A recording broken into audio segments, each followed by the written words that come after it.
do when you find a load that shoots 5 groups like this? Well, first, you go through this madness. Then you load up 1,000 rounds of it. Let me go through the rifle, powders, and range testing for you so you don't have to. Well, if you still want to have fun, you can. Yeah, so this one is my Stevens 200. So I'm not sure if you know what this is. It was a very baseline model.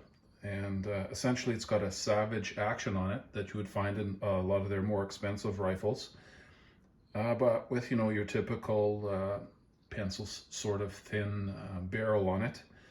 Plastic trigger guard, plastic stock, and no AccuTrigger. So I'm sure it would have shot well enough in the form that it was in. But the first thing I did was I started looking online just to check to see what can I do with this thing. So I did manage to find a heavy barrel. I think it's from a Savage 10 FP SR suppressor ready. So you can see on the end that you can spin that piece off and screw on a brake or a suppressor. And then I got rid of some of the plastic pieces. So the trigger guard now is all steel, and I put it in a Boyd stock. And yeah, quite happy with it. So I just traded the barrel off the old barrel. The guy wanted to actually cut it down, put it onto an AR. So I got a great deal with the package. So I couldn't be more happy with it. And then I took it out to the range and I saw that it shot sub MOA with match ammo, but it was floating around the MOA mark. But then I did my hand loads and got to 0.3 and 0.45 shot groups. So I couldn't be happier. So this is one of the many rifles that I've played with and done, couldn't leave well enough alone, so to speak, but shoots quite well. So you can see right here by taking a look at this action that says Stevens on it and not Savage. But essentially it is. It's basically made my version of the Savage 10 FP SR in 223.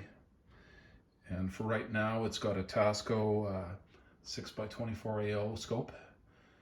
So I didn't break the bank there either, and I'm not trying to shoot in any competitions or anything like that. I just want to be able to see what I'm shooting at, and I want to hit it every time. And this rifle does that easily. And I'll double check later, and I'll correct myself if I'm wrong, but I think that's a millet rail that it's got on there. And it also has I think there are steel millet rings as well on there. So it's a nice little setup, and I always blue Loctite everything when it goes on. So, and you'll notice on the front end, this is a Chinese company called UTI. I'll double check it's not like a urinary tract infection. So it's something else, but I'll double check that as well. But it spins right onto the sling mount, and it's got a tiny rail system.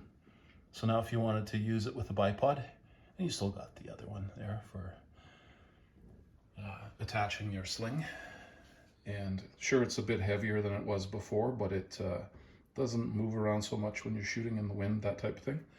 It's got a 1 in 9 twist barrel, and it stabilizes the 75 grain Hornady bullets perfectly.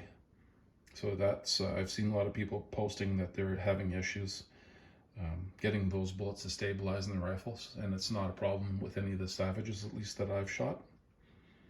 And it's got some other cool features, but I think that's essentially what Savages do. I think it's got the floating bolt head on this thing too, so that the face of the bolt meets up perfectly without any slack when you drop around in there. So it increases the accuracy.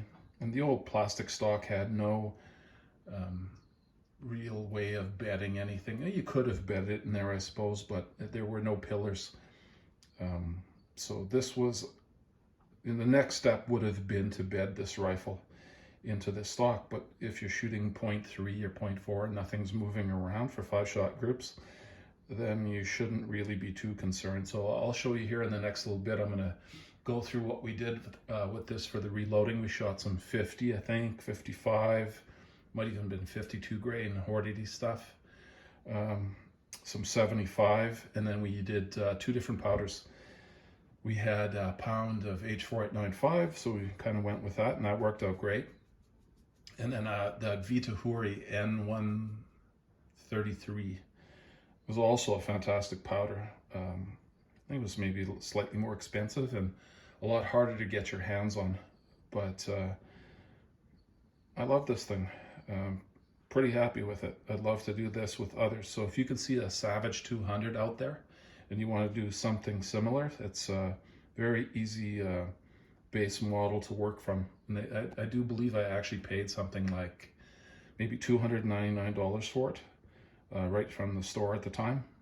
But these are still floating around, so you'd have to look for it in, you know, larger caliber, smaller caliber, whatever you want, large action, short action rifle, but works great. So I'll get on with the rest of the video here and I'll go through some of these reloads we worked up.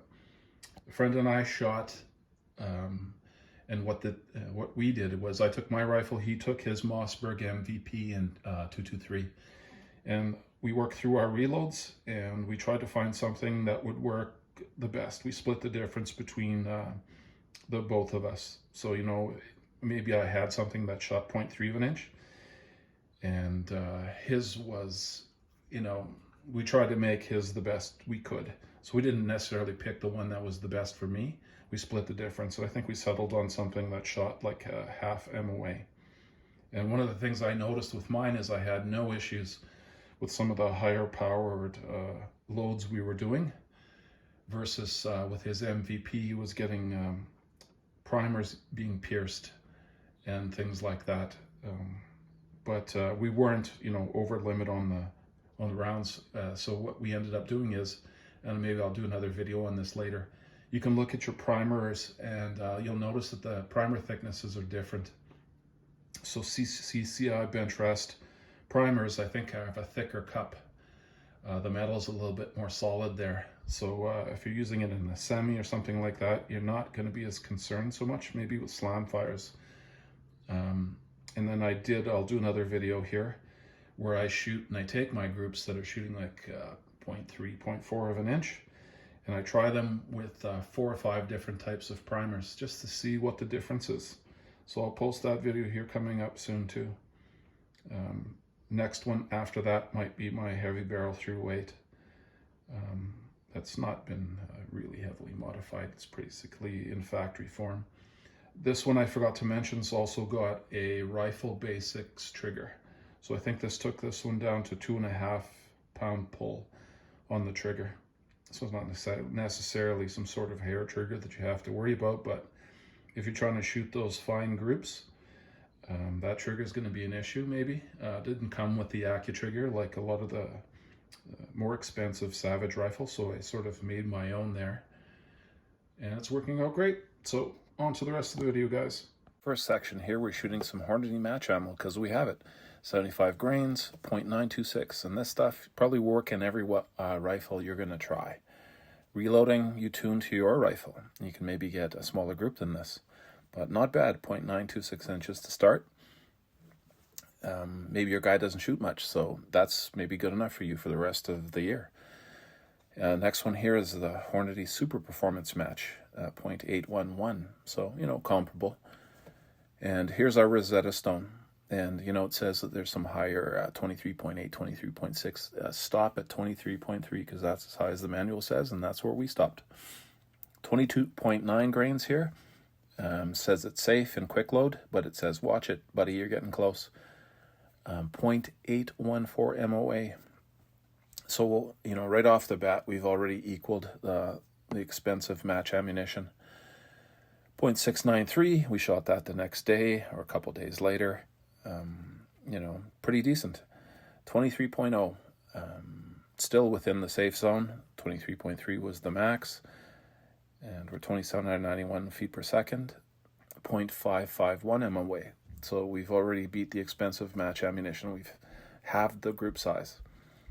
0.525 shot the next day or the couple days down the line.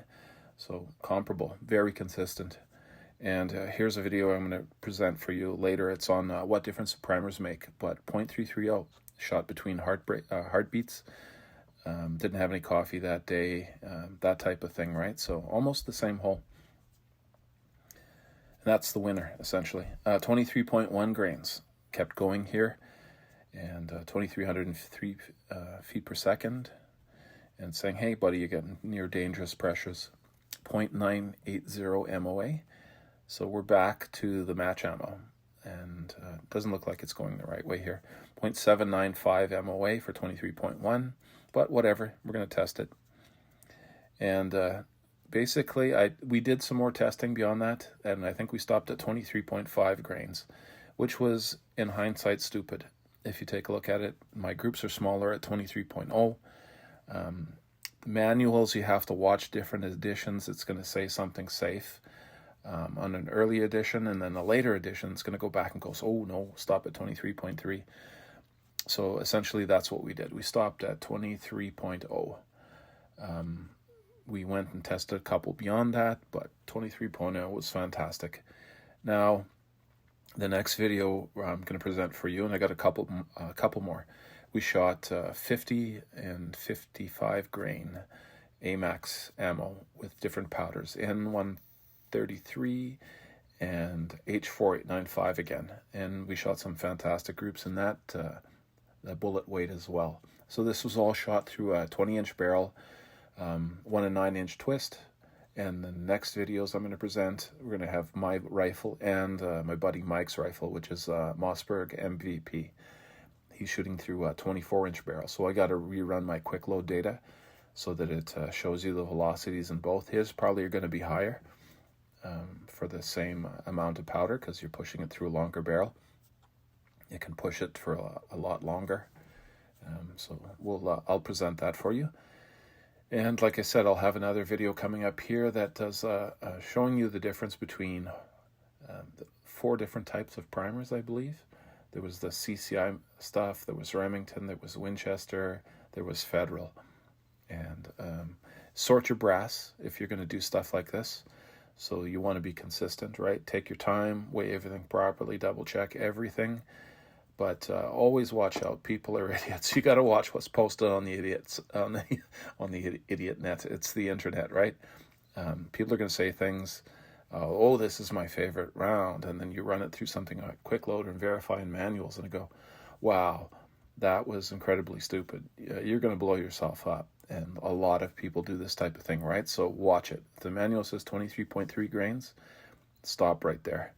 And as an extra safety measure, take your data, run it through quick load if you can, verify it over a number of different manuals. But if you like this format where you see a little bit about the rifle and you see the group sizes, then please like, subscribe, and I'll post more. Maybe I can save you some time. Talk to you later.